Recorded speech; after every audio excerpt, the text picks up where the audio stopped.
Where are you now? I'm in New York. I just arrived. I'm going to hang up now. I'm in a hurry. The phone call was abruptly cut off. My husband's voice contained a hint of urgency, a desire to end the call quickly. New York? A lie. Beyond my husband's voice, I heard the clinking of dishes, the laughter of a child, and a waiter saying, "Welcome." During this call, my husband had blatantly lied to me right to my face. It was unbelievable. I looked at the scene before me again. Until now, I had believed all of my husband's business trips. I had been worried, wondering if the long flights were tiring him, if he liked the airplane food, if he could rest at the hotel as soon as he arrived. These trivial worries made me feel utterly ridiculous now. My husband's figure was clearly visible. A young woman and a boy, around 3 years old, were happily sharing a chocolate sundae. "Daddy, this is yummy. Daddy." The boy, with an innocent smile, addressed my husband as Daddy. And then there was the woman, likely the boy's mother. That one word plunged my world into darkness. This was the lunch I made that morning that my husband praised as delicious. This was the husband who smiled and thanked me as I helped him prepare for his business trip. Behind that kindness, another family existed. I hadn't suspected a thing. I had simply believed my husband's words. That pure feeling now seemed utterly foolish. We had been married for 2 years. I had imagined us starting a life together as a couple, but soon after our wedding, we moved in with his parents. My mother-in-law, Agnes, insisted that my husband needed his parents. I took on all the housework. After work, I'd come home, prepare dinner, clean, and do laundry. Every day was so busy it made my head spin, but I felt a sense of fulfillment. I felt the reality of my own efforts. But no one saw that effort. Agnes acted as if housework was a wife's duty, something to be taken for granted. My husband, too, never said a word of thanks. His attitude, as if it were all perfectly normal, was a constant source of heartache. Agnes was irritated that I hadn't had children. I wanted to see my grandchild. She sighed, her voice filled with exasperation. Every time I heard that, my chest tightened.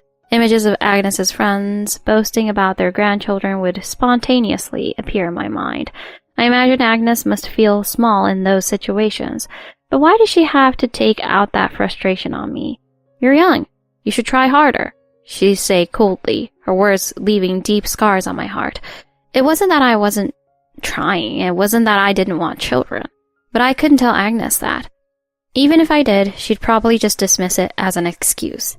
No matter how cold Agnes's words were, my father-in-law, Robert, always defended me. "April is doing her best," Robert would say calmly, and just those words brought a little relief to my heart. But even those moments were mercilessly shattered by Agnes. When Robert wasn't around, Agnes's true colors came out. A woman who can't have children is unfit to be a wife. The moment those words pierced my heart, I felt a pain that made it hard to breathe. I wanted to scream. That's not true. But my throat seemed to close up and I couldn't say anything. That one sentence lingered in my mind, echoing repeatedly, especially at night. Was I really in the wrong? When I got into bed, feelings of regret and sadness washed over me. I started crying into my pillow, muffling my voice. I stopped even considering asking my husband for help. He too seemed bound by Agnes's words. Mom says this, so he'd negate my opinions, his voice sticking in my ear. In those moments, I'd want to scream, "Why don't you ever consider my feelings?" But I'd swallow those words, hating myself for doing so. Was I unloved? Would my husband never protect me? These thoughts plagued me, making me feel pathetic. But no matter how much I worried, I was in this house merely a daughter-in-law who had to obey Agnes. That realization only served to reinforce my place. I found myself wondering what I was doing here, what I was thriving for. The answer remained elusive, leaving me to carry on each day, feeling empty inside. Before our marriage, I thought my husband, Mark, was a kind and gentle person, but living together, I realized he was just indecisive. He rarely sided with me, and when caught between Agnes and me, he would simply fall silent. That attitude was what disappointed me the most. Still, I believed that Mark would change. At first, I thought he would surely protect me, but that hope dwindled with each passing day. When he was home, Mark was always trying to read Agnes's mood. Even when Robert told Mark to support me, Mark would just give a troubled look and wouldn't give a clear answer. Agnes seemed to dislike Robert taking my side. She started to make snide remarks to me more often when Robert wasn't around. "If you can't have children, you should step aside for Mark's sake," she'd say with a cold laugh. Those words echoed in my head, causing me constant pain. I noticed that Agnes had been going out more often lately. It was a relief to have less time being subjected to her complaints, but I didn't know where she was going. Robert also seemed to sense a change in Agnes, muttering to himself, something's not right. Robert seemed to have his suspicions about Agnes's behavior and had apparently started secretly looking into it. But I didn't have the mental space for that. I was just trying to get through each day. My relationship with Mark had also grown cold, and I didn't even have the energy to try to talk things out. What was the point of this life? Every time I thought about that, tears threatened to spill over. Then one day, Mark had to go on a business trip overseas. As my relationship with my husband grew closer, I poured all my energy into my work. I tried to distract myself from the loneliness at home by immersing myself in my job. I had noticed that Mark's domestic business trips had been increasing lately. When I asked him about it, he would just say he was busy and avoided giving specific explanations. And then one night, Mark suddenly brought up the topic of an overseas business trip. I have to go to New York next week. When Mark said that, I couldn't respond. It wasn't surprise that dominated my mind, but rather a sense of unease. Was my husband really going on business trips? Doubts began to sprout in my mind.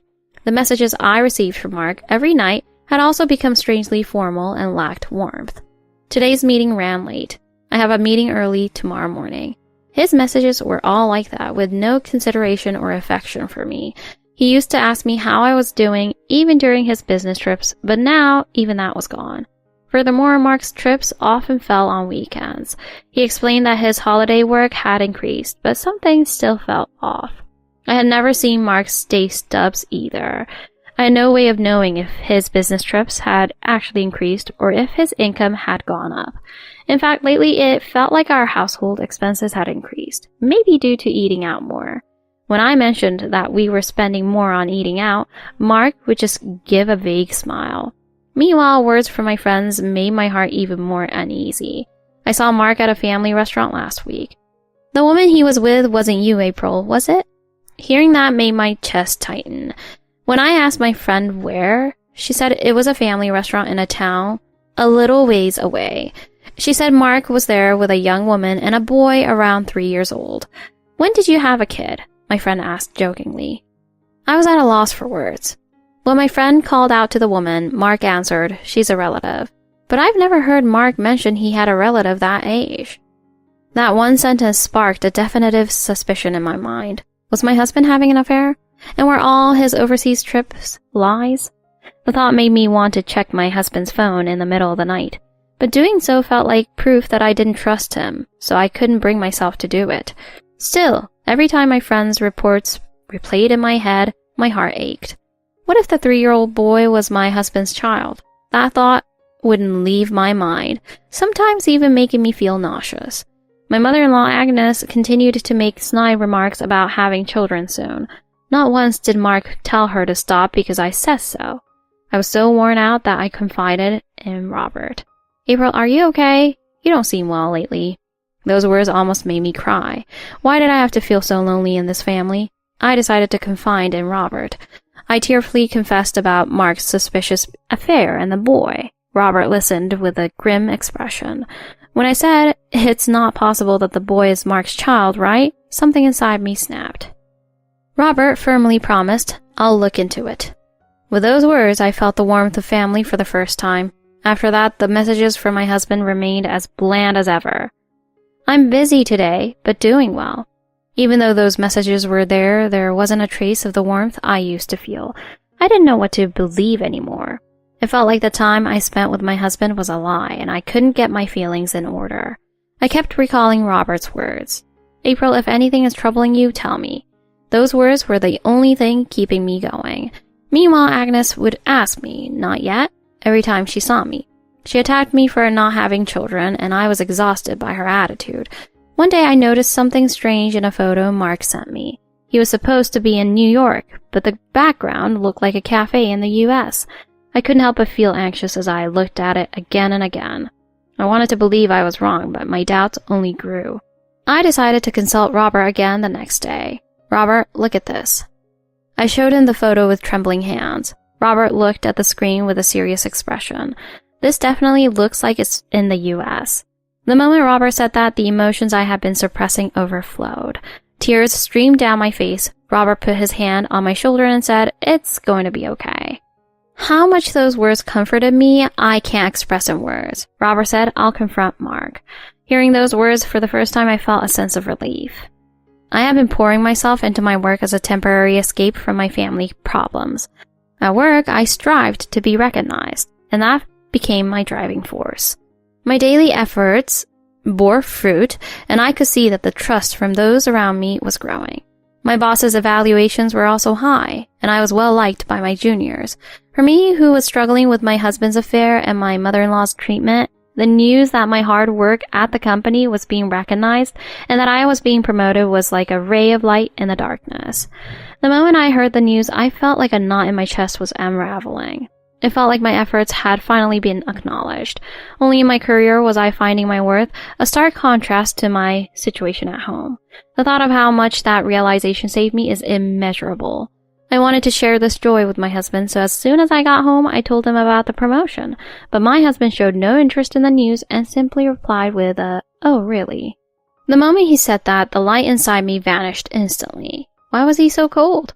An indescribable sadness and irritation welled up inside me. As for my mother-in-law, Agnes, she sneered, saying that getting a promotion meant nothing if I couldn't have children. Her words felt like a knife twisting in my heart. Why couldn't my efforts be recognized? That question tightened my chest. Agnes's words fueled my doubts about staying in this family. As long as I was here, I wondered if my worth would ever be acknowledged, no matter how hard I tried. Despair began to cloud my heart. Only Robert congratulated me, saying, "You've done well." The one sentence caused the emotions I had been bottling up to overflow. I realized I had been desperately seeking recognition from someone here. Tears naturally flowed, perhaps a mix of joy and loneliness from how much his words had touched my heart. Then the day finally arrived when my husband was to depart on a 2-week overseas business trip. As I saw my husband off with his suitcase, a strange sense of unease spread in my chest. Is he really going on a business trip? That question crossed my mind, but I had no way of finding the answer. I could only watch my husband's retreating figure. As I saw my husband off, I harbored an indescribable anxiety in my heart. Something was wrong. That feeling was like an eerie shadow that appears when the fog in front of you begins to clear. Something you can't quite grasp. A few days after my husband left, Robert suddenly invited me to a family restaurant. "I have something I want to talk to you about." My chest tightened at Robert's words. His tone was lower than usual, and it held a seriousness that was different from his usual warmth. I had a bad feeling about this, but I replied, "Okay." That family restaurant was where my husband had often been spotted. As we approached our destination, my heart beat faster, and I could feel sweat beading on my palms. Why this place? That question wouldn't leave my mind as we entered the restaurant. Even before we sat down, my heart was pounding, and a shiver ran through me. Something was about to happen. That intuition blared a warning in my mind. Robert said with a grave expression, "Today you need to see the truth." Hearing those words, I felt like I couldn't breathe. "What do you mean by the truth?" I stared into Robert's eyes. The serious light in his eyes told me the gravity of the situation. The moment I saw that light, I heard the sound of the faint hope I had held in my heart shattering. I had a feeling that something irreversible was about to happen. That intuition dominated my mind, and my whole body felt cold. The moment I sat down in the booth at the back of the restaurant, my eyes were drawn to the man sitting across from us. He was chatting with a young woman and a small child. He looked a lot like my husband. No way, that's impossible. I wanted to think that, but my body froze, and I almost forgot to breathe. As I stared at the scene, the words "it can't be" and "what if it is" battled in my head, but my husband's distinctive mannerisms and the tone of his voice reached my ears, and the reality before me suddenly took on color and rushed towards me. There was no mistake. That was my husband. It didn't take long for me to be sure. My heart pounded violently, and I felt a cold sweat spread throughout my body. I clenched my trembling hands on my lap and looked at Robert.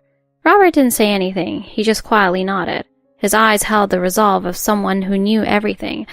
I took a menu, trying not to be noticed, and dropped my gaze to the table. But the conversation of my husband's group reached my ears, and I couldn't ignore it. I heard the little boy call my husband Daddy. The moment I heard that, my whole body stiffened. That adorable voice pierced my heart like a sharp blade. Just that one word, Daddy, caused something I had been barely holding together inside me to crumble. Hearing those words, I was struck by the feeling that my life up until now had been a farce. How could something like this be allowed? I wanted to scream, but no voice came out. My hands holding the menu trembled, and I felt my strength leaving my fingertips. My ears were ringing, and the sounds around me seemed to fade into the distance. Robert whispered to telling me to calm down. His words were my only lifeline, and I somehow managed to stay where I was. Then, with trembling hands, I reached into my bag and took out my cell phone. My fingertips were cold, and I couldn't even tap the screen properly. Should I really listen to this? Such hesitation crossed my mind for a moment, but I immediately shook it off. I had to know the truth. I couldn't turn away anymore. I tapped on my husband's shoulder and took a deep, shaky breath. At that moment, Robert gently placed his hand on my back. The warmth of his hand strangely calmed me down. It's okay, you're not alone. I felt like he was saying that, and I straightened my back just a little. After a few rings, my husband answered the phone. Hello? The moment his voice reached my ears, my heart beat even faster. I asked in a small voice, "Where are you now?" My husband paused for a moment. That pause felt abnormally long. I just arrived in New York. I have a meeting now. The moment I heard those words, I felt something crumble inside me with a loud crash. Even though I knew it was a lie, hearing it with my own ears pierced me. I couldn't hold back my exploding emotions, and I unintentionally raised my voice. "You're in New York right now? Robert!" My words broke the silence of the restaurant. My husband, who was sitting at the next table, turned around in surprise. At that moment, I saw my husband's face freeze. His eyes widened, the blood drained from his face, turning him pale. My husband was at a loss for words. He opened his mouth, but it was clear he didn't know what to say. I slowly stood up, forcing my trembling legs to move forward. I walked to my husband's side and looked him straight in the eye. "May I sit here?" I said, sitting down across from my husband. I was surprised at my own calmness. Anger and sadness should have been swirling inside me, but for some reason my mind was strangely quiet. My husband avoided my gaze, refusing to meet my eyes. Seeing that I didn't say anything, I just continued to sit there. The young woman sitting next to my husband was bewildered by our sudden appearance and looked around anxiously. Perhaps sensing the tension between my husband and me, her expression gradually clouded over. I turned my gaze to the woman and asked in a calm voice, "You knew he was married, didn't you?" At that moment, the woman's face froze in shock. Her eyes widened, and she looked back at my husband as if in denial. "What do you mean? You're married?" Her question echoed sharply in the silenced air.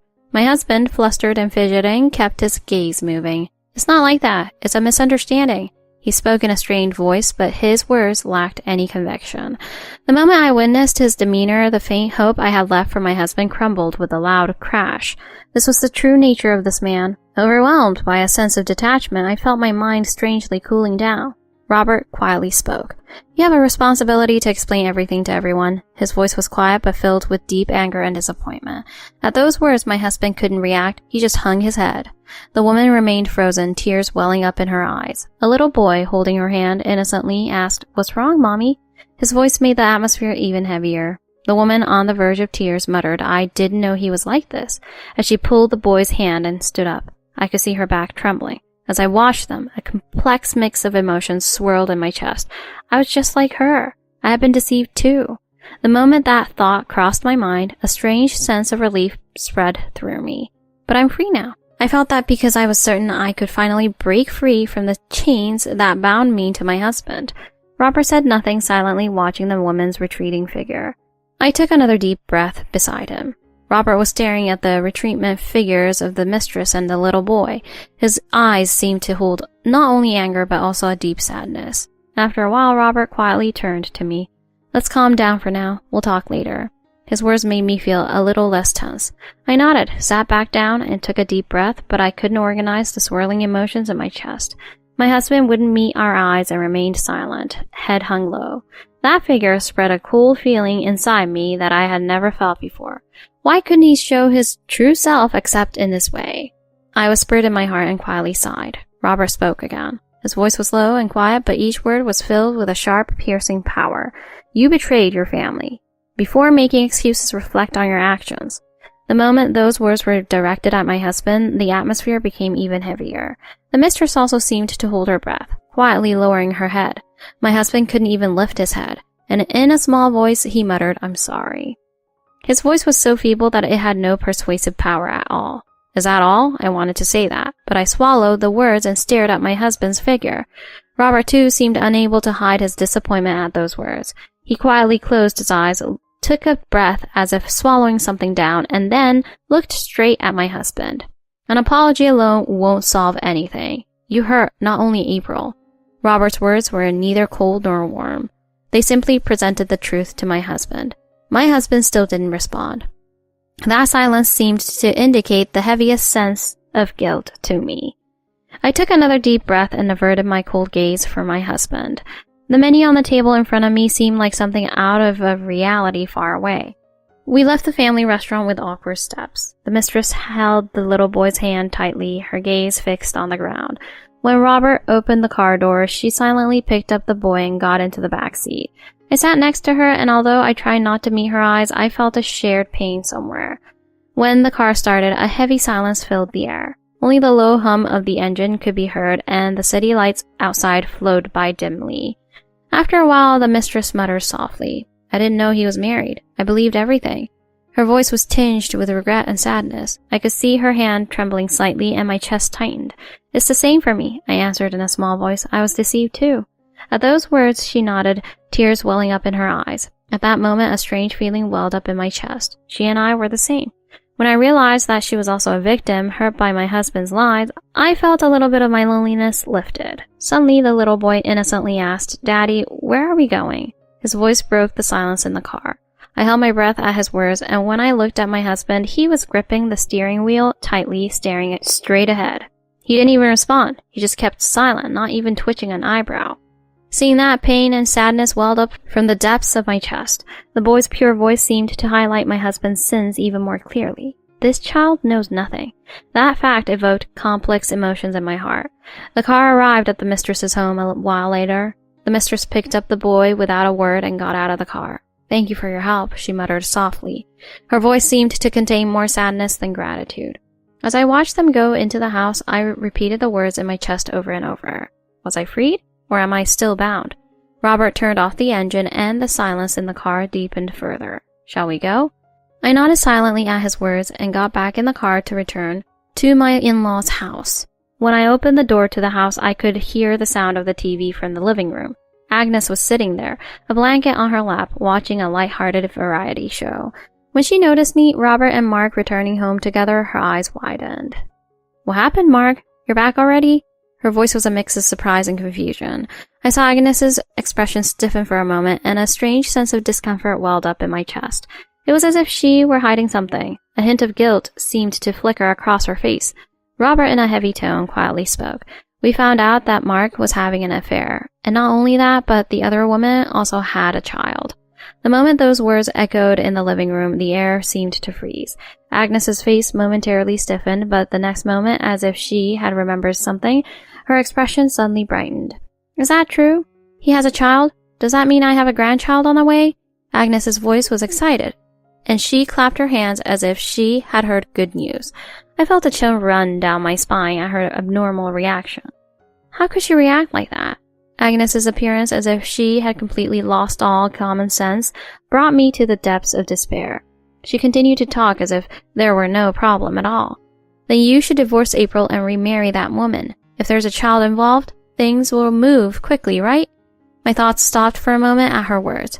Her attitude, almost encouraging her son's infidelity and telling me to leave, made me completely lose my words. What on earth is this woman saying? That thought spun in my head, and I felt reality fading away. I stared at Agnes. There was no regret or remorse on her face. All there was anticipation and satisfaction at things going her way. Robert asked Agnes in a cold voice, "Agnes, do you even understand what you're saying right now?" But Agnes lightly brushed off his words and put a faint smile on her lips. "But I'll have a grandchild. That solves everything, doesn't it?" The moment she said that, I completely lost all trust in Agnes. I felt something quietly crumble inside my chest. Every word, expression, and attitude of Agnes shattered the faint hope I had left. It was time to cut ties with this family. I didn't hesitate for even a second in making that decision. Robert glared at Agnes with a grim expression. Anger and disappointment were clearly visible in his eyes. "Are you insane?" Robert's voice cut through the tense air. "Do you realize how much Mark's actions have hurt everyone?" Agnes didn't even attempt to listen to his question, and she waved her hand dismissively. If it means I'll have a grandchild, it's fine, she said it so casually. April can't have children anyway. The moment those words struck me, something inside me snapped. The anger I had been suppressing deep in my chest suddenly erupted. What did you say? I could tell my voice was trembling, but I couldn't stop it. I turned to face Agnes and continued, my words forceful. Do you have any idea how much your son has hurt people? And yet you're happy about it? Agnes met my anger with a cold smile as if she didn't understand it at all. That smile further fueled my emotions. It's because you're a useless wife that Mark had an affair.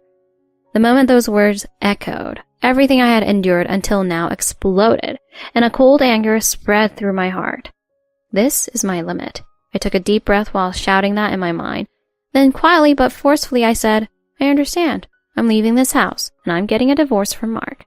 Agnes's expression changed as if she had just realized something the moment she heard my words. She smiled triumphantly as if she had achieved victory.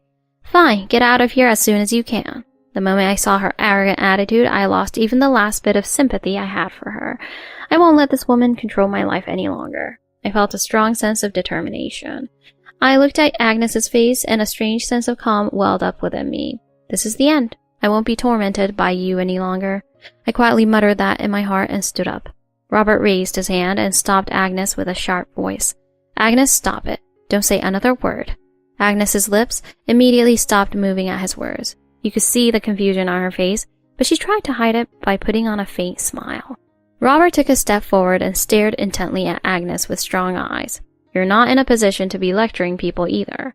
Agnes's expression turned pale at those words. I was also caught up in the atmosphere and unconsciously held my breath. Robert calmly, but choosing his words carefully, began to speak. Actually, I've been looking into your behavior lately. The reason you've been going out more. You've been meeting with your lover, haven't you? The moment she heard those words, Agnes turned bright red and started talking rapidly. What are you talking about? It's impossible. Her voice clearly contained a hint of panic. It was as if she were afraid of having her secret exposed. Robert cut off Agnes's words and stared at her with cold eyes. Then he quietly took an envelope out of his bag and placed it on the table. This is proof of what you've been doing. There are also photos with your lover.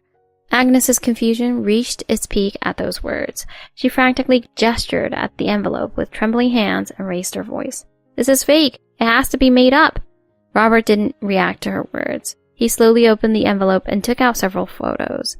They showed Agnes and a younger man walking arm in arm, looking very close. The moment Agnes saw them, she lost her words and stood frozen, unable to move. Everyone in the room silently watched her.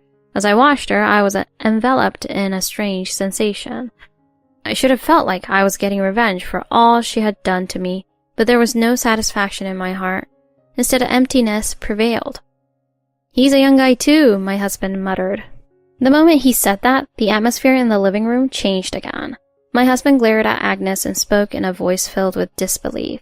Mom, you don't have the right to lecture me. Agnes turned even paler at his words, but the moment she tried to retort, Robert spoke in a sharp voice. You are having an affair too. Don't act so high and mighty. Those words struck my husband as well, and he looked down, chastened. As I watched their exchange, I felt something inside me quietly growing colder.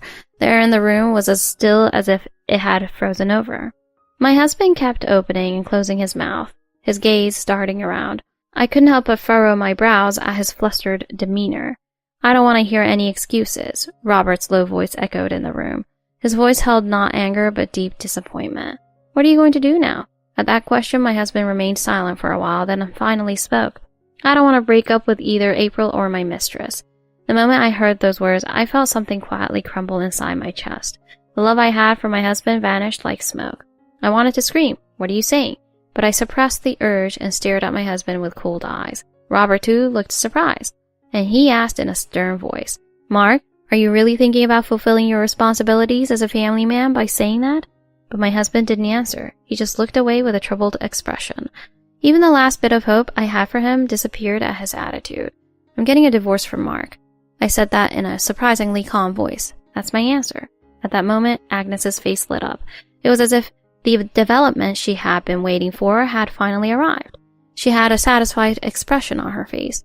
Then get out of here quickly. Agnes's voice was loud and clear. Mark deserves someone better. I wasn't upset by her words at all. Rather, that moment, I felt surprisingly calm. I won't let these people control my life anymore. I took a deep breath, muttering that strongly in my heart. Agnes's words no longer evoked any emotion in me. Neither anger nor sadness, only a cold emptiness spread through my chest. I looked at Agnes's face, but there was nothing there to hold on to. Rather, her shallow attitude made me feel even more certain of the decision I had made. This is the end. I quietly, but with conviction, thought that. Robert stood up and, in a sharp voice, rebuked Agnes. Agnes, be quiet. Nobody is more deserving than anyone else. His voice seemed to contain all the anger he had accumulated up until now. Agnes flinched for a moment, her eyes darting around. First, you need to reflect on what you've done. Robert's stern words made Agnes completely lose her words. As I watched their exchange, complex emotions spread through me. I felt a little bit of relief seeing Robert, who had always silently endured Agnes's snide remarks, finally expressing his anger for the first time. Robert turned to me and spoke quietly. April, you made the right decision. His voice was calmer than before, and I could even feel a warmth in it. You have a new life ahead of you. I'm also planning on separating from Agnes.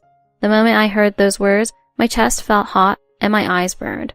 Thank you very much. My voice trembled as I spoke. If it weren't for you, Robert, I wouldn't have been able to make this decision. Robert nodded slightly and smiled faintly at my words, but Agnes tried to interject, disrupting the atmosphere.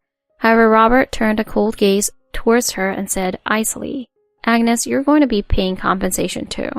Agnes froze completely at those words. Her face turned pale, and then she immediately raised her voice in protest. What are you talking about? I'm a full-time housewife. I don't have any money. Robert replied calmly without breaking his expression. Being a housewife doesn't mean you can't pay. Find a job and pay. That's your responsibility for what you did. That one sentence seemed to be the final blow for Agnes. Agnes turned bright red, trying to say something, but she couldn't form any words and just hung her head in silence. Breaking that silence, my husband spoke in a small voice. I can't pay any compensation either. His words were incredibly feeble, like a child's excuse. I have my life with my mistress to think about too. Hearing those words, the air in the room grew even heavier and colder. Robert slowly turned to my husband and said in a low, subdued voice, You did this. It's only natural that you take responsibility. Pay, even if you have to go into debt. His words held a strength that allowed for no compromise or leniency. My husband couldn't say anything back. He just hung his head, shoulders slumped. Seeing Agnes and my husband standing in silence with their heads down, a strange sensation enveloped me. There was no sense of exhilaration like I had gotten my revenge, but rather a feeling of pity spreading through me. These two don't understand the gravity of what they've done. Even as I thought that, I couldn't bring myself to say anything more. A few days later, I was preparing to leave my in-laws' house. I went back to my room, opened the closet, and started packing my things little by little. Every time I touched each piece of clothing or accessory, the days I spent in this house flashed through my mind. There were more painful times than happy ones. I found myself saying that out loud, naturally. As I packed my belongings into a cardboard box, I suddenly looked out the window. The ridgeline of the mountains in the distance was illuminated by the soft evening sun. As I gazed at that scenery, I thought about the new life that was about to begin. I will never go back. I told myself that, and I felt my chest lighten slightly. I heard that my husband would be living with Agnes. In addition, I heard that Agnes would have to start working to pay the compensation. When I heard that, I surprisingly didn't feel any emotion. Oh, really?